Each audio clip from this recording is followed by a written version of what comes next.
You're listening and watching Rashkin Report. This is Yuri Rashkin, and I am excited to welcome you to this program. First of all, thank you for being here. Sometimes these conversations occur in English whenever the opportunity allows, and I'm excited to have another one of these. I can tell the conversation beforehand that it's going to be good, and I'm excited that you're here, so thank you.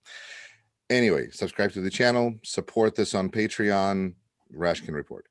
My guest today is Vasily Gatov. Vasily is a media media analyst, but really he is so much more than that. And he's been involved in media management businesses in Russia. He works with Annenberg Communication Center at USC here. He lives in Massachusetts. And first of all, Vasily, welcome to the program. Hi. Can you hear me? All right. I don't know. You can hear me. Okay, good, Yeah. good. Just making sure. All right. Okay. So it's interesting because we could talk about so many different things. There's a new president in the United States. And there was an old president, and I can't remember his name, but something starting with a letter. I can't remember. Anyway, we'll let law enforcement deal with that.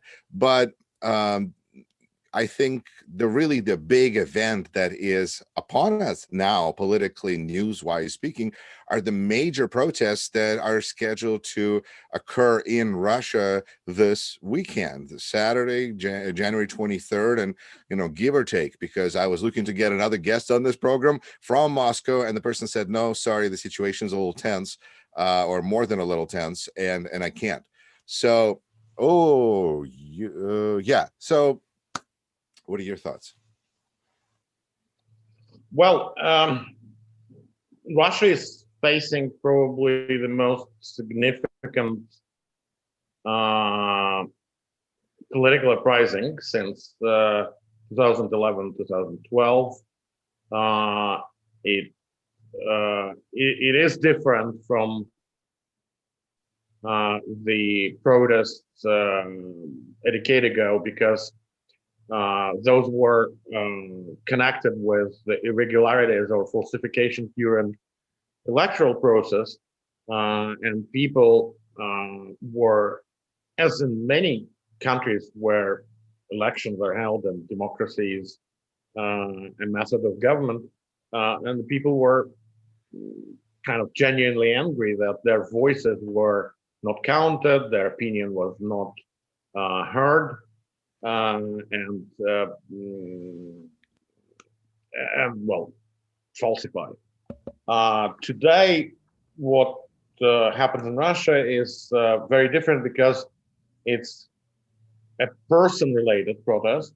Because Alexei Navalny, who is a prominent critic of Putin regime, anti-corruption activist, and politician, has been first poisoned with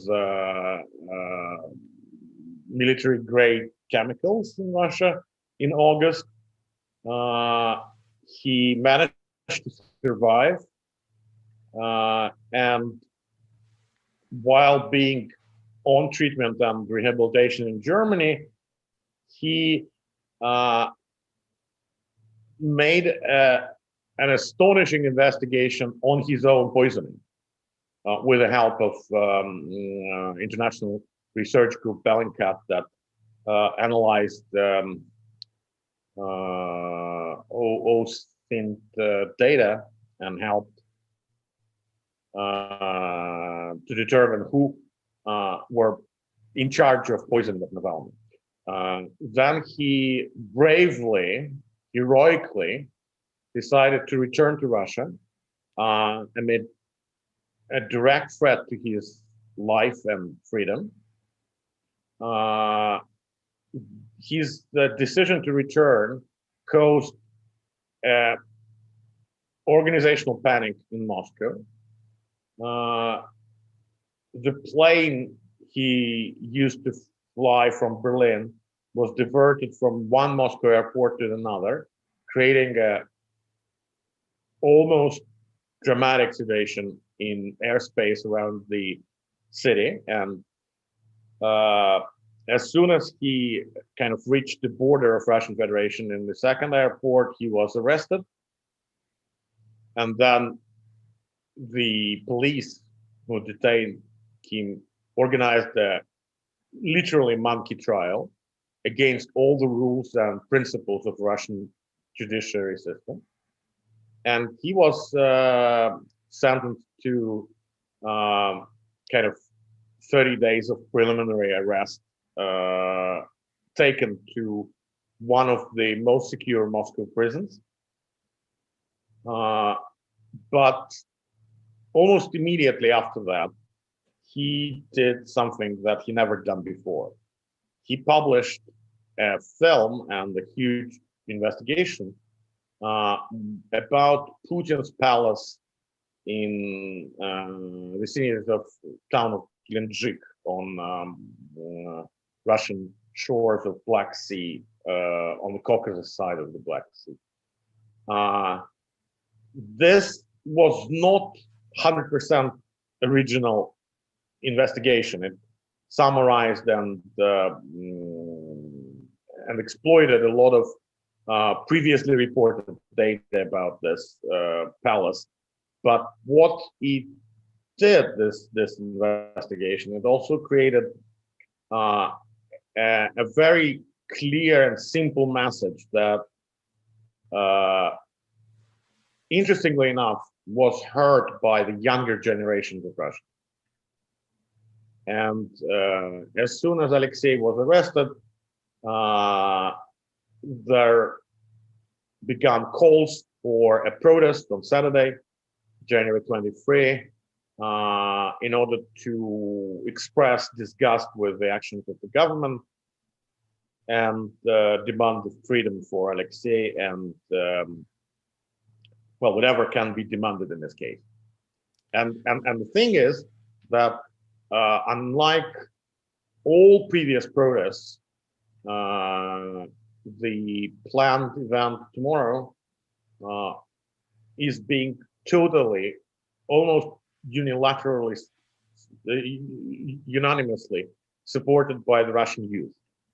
The subject, because Russian kids are not different from American kids, they use TikTok as major tool of communications.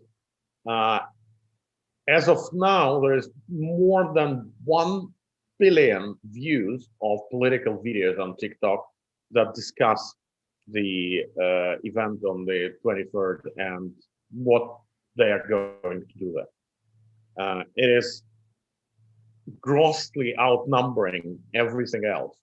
Navalny's film investigation about Putin's palace.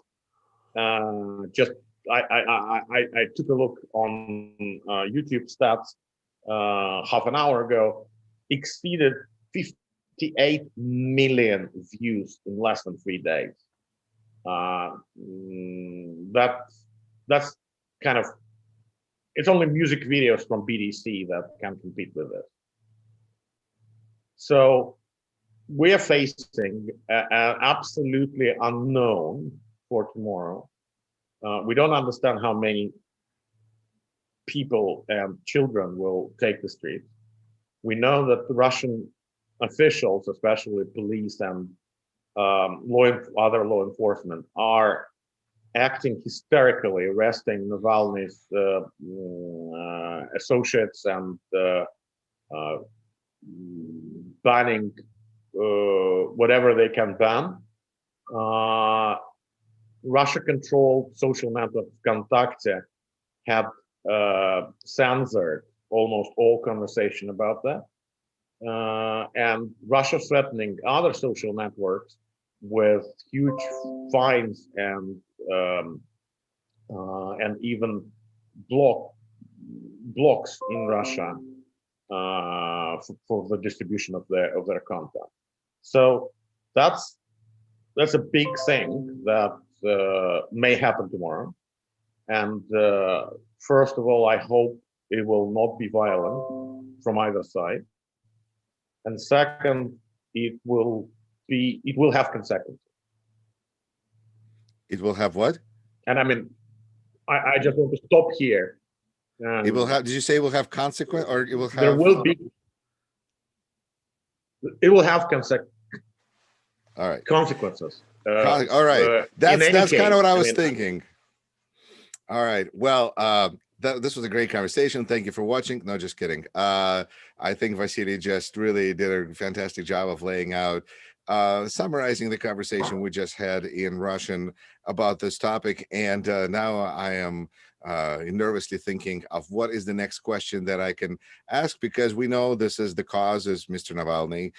We know that he's amazingly managed to, I don't know, energize a large group, a generation of youth.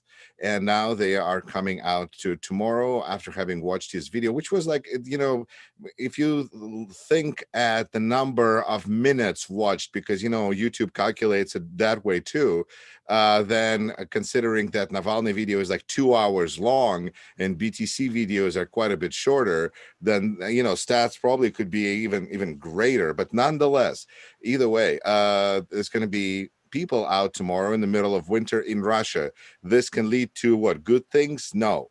So let's look at this. Really, the goal is to liberate Mr. Navalny, correct? Will it occur? What do you think?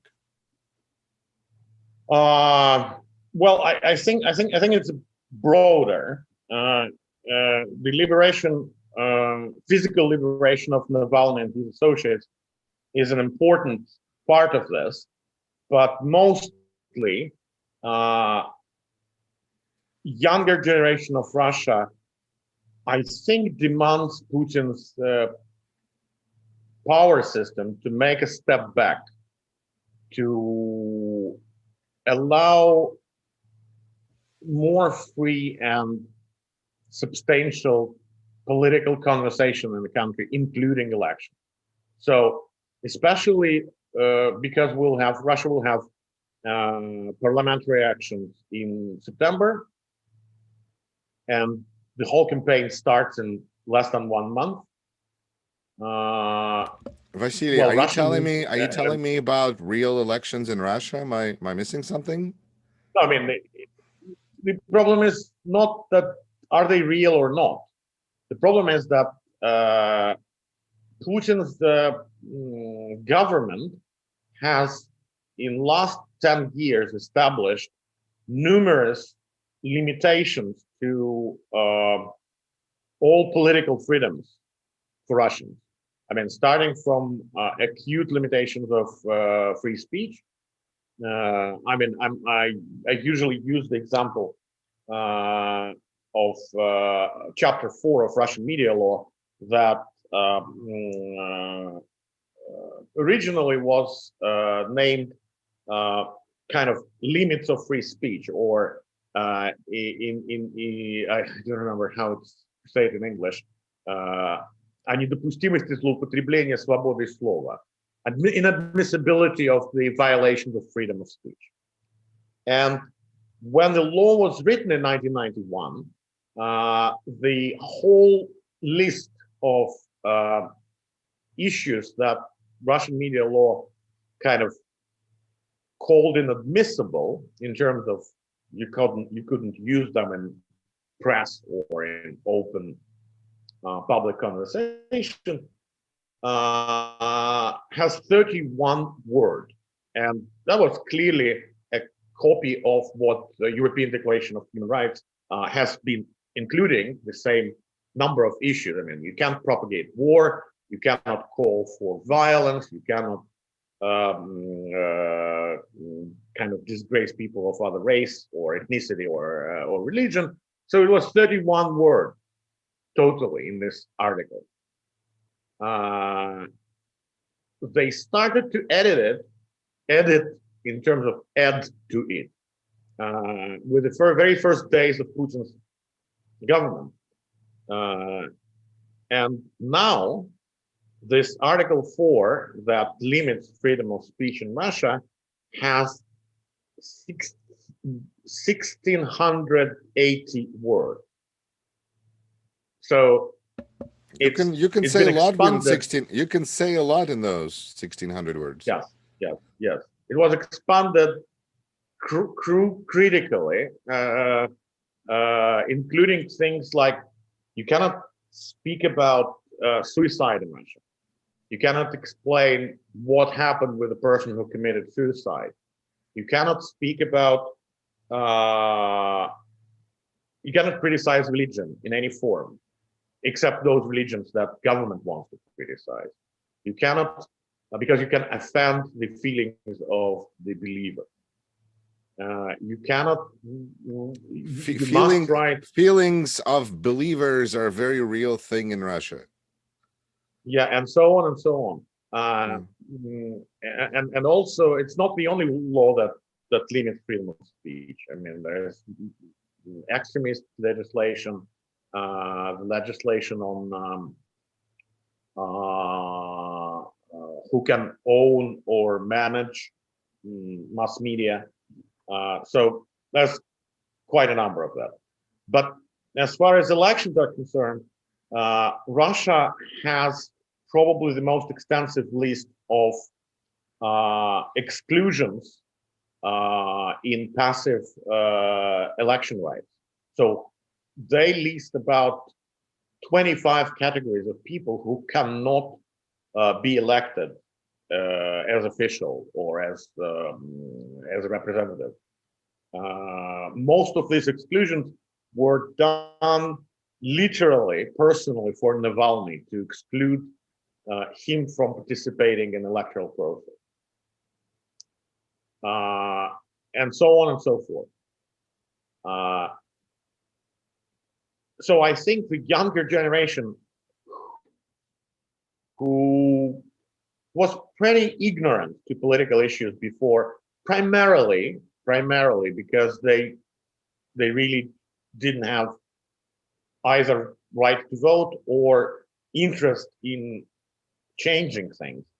To be honest, I mean, Russia as a country, as a place to live, changed dramatically to better in the first 2 decades of this century.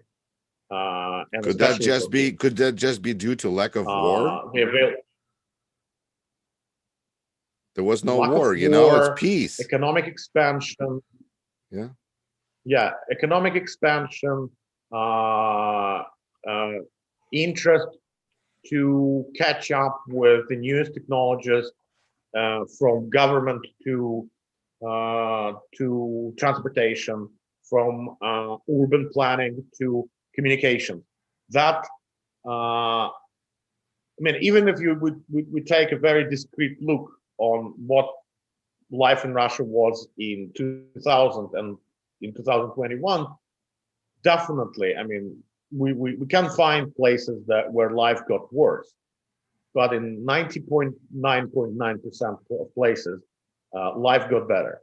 And especially when kids were apolitical, when they didn't really look into political issues, for them, I mean, especially in the cities, country was modernizing, country was opening up things that were important for teenagers, like music, whatever music you dream about, phone, whatever phones you want, internet, cheap, free, ubiquitous,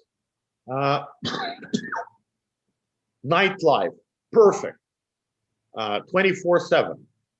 Moscow is more than New York City that never sleep. But then they came to the age, this massive generation that were born since 1998. They came to age understanding that, except of the niceties of life, I mean, the easiness of life, there's something more. There is their political opinion. There is their desire to have their representatives. It's it's a bit like taxation without representation problem, but but here is you cannot rule us without us being represented, and that happened within the last 2 years. What is what is the It's median not many, but age? some of the social scientists predicted that about between 2017 and 2020, Russia will undergo a major demographical shift with generation below 35, so generations that never seen Soviet Union, take a majority, and it happened. So what we see now, and tomorrow will be very strong demonstration of that, I believe, is that the younger generations just want their voice heard, and that's A, very important, B, very worrisome, because we know that Russian government tend to react violently on this thing. So I would expect a huge pattern of possible outcomes from kind of a peaceful happening to clashes 1968 type to something worse like Tiananmen. So I wouldn't exclude anything, but I want it would be peaceful. No, actually, there is a possibility you are excluding. One possibility you're excluding is that these high schoolers, which it sounds like we're talking about, is high schoolers, are going to attack these big, special forces that are supposed to be there. That's really seems to be like the only thing that's probably not going to happen, just in general, as protests in Russia have shown. What is the age do you think will be of these protesters afterwards? These TikTokers, Well, I think it would be a pattern of people between 15 and 22. They would be a majority there. What is the most they can want? And I mean, they want Navalny free. They're not going to get that probably.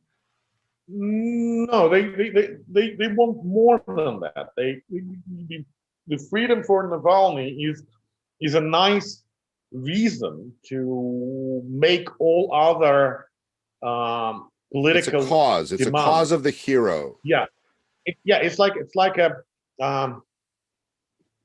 trigger, and then it immediately turns into, I mean, like if even if you not, but I mean, if you read what people investigate within Russian TikTok, I mean, it immediately goes clashes, no, well, verbal clashes with teachers. Children are really demanding more than just freedom for Navalny. They want depolitization of schools. They want freedom of discussion within schools. They want to fight with school administration or college administrations who started immediately to threaten them that they would be dismissed, excluded from school if they participate in tomorrow's event. Is this protest a move of desperation? No, so far no, and this is a very kind of good point. The country, if Russia would be a desperate country, or Russians would be desperate society, that would be terribly dangerous, and that would definitely lead to clashes with the special forces. Russia is not desperate society. Russia is a society that tries to still negotiate with those who held power on more open, more kind of just, more logical way of living and governing. And here's a big difference between like dramatization of this picture that happens in Russian oppositional kind of columnist brains on one hand, and some Western analytics, especially American analytics, who kind of overestimate this kind of desperation that is in Russia. No, there's no desperation. This is a state yet stable society. Vasily, then in a remaining couple of minutes that we have, I'd like to ask you a big question. This protest is going to involve younger people who are concerned about younger people's needs, and whether they can be or not addressed, who knows? You are an adult. What do you think is the likeliest outcome of what's going to happen across Russia on Saturday, January 23rd, for us here now tomorrow?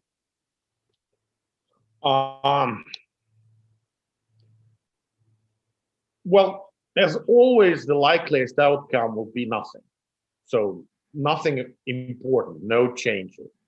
The sides, each side in this confrontation, both government forces and protesters, would come, stay against each other, talk, have minor kind of security issues between them, with probably, I don't know, for Moscow, several hundred people being detained for nothing.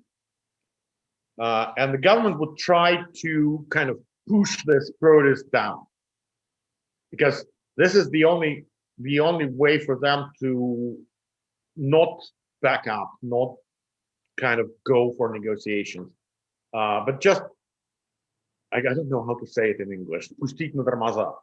Yeah, I mean, like slowly. Just pump the brakes, and slow it down. Pump the brakes, yeah. But on the other hand, I mean, even this would be recognized as an opening door for further protest. So what I expect as the most significant outcome, that this younger generation would, I don't know, would like the air of the square, as we would say. Yeah, I mean, as we say in Russian, понравится на площади, да? And if they do really like it, then it moves to the next stage. What slogans, what plans, what programs, what ideas they would support. And it's a big challenge for everybody. It's a big challenge for Navalny, but it's this similarly big challenge for people who seems to support Putin. Because, I mean, if they will stay at this current monolithic idea that Putin is Russia, Russia is Putin, they lost. They already lost. If they're ready to discuss, if they're ready to bargain about what is the future of Russia, that would be the beginning of like future. Because I think it was Alexander Morozov who explain that Russia is the country of the present. I mean, everybody wants to keep present, not go to the future, not go to the past, just be in the present. So my expectation is that whatever happens tomorrow will open doors for the future. That's interesting. Thank you so much, Vasily. I was thinking, actually, as you were speaking, describing the society living in the present, what an ironic twist on a classic Buddhist concept. Because rather than just think of them being in the moment, they are living in the moment, and that is, the next moment will be this weekend.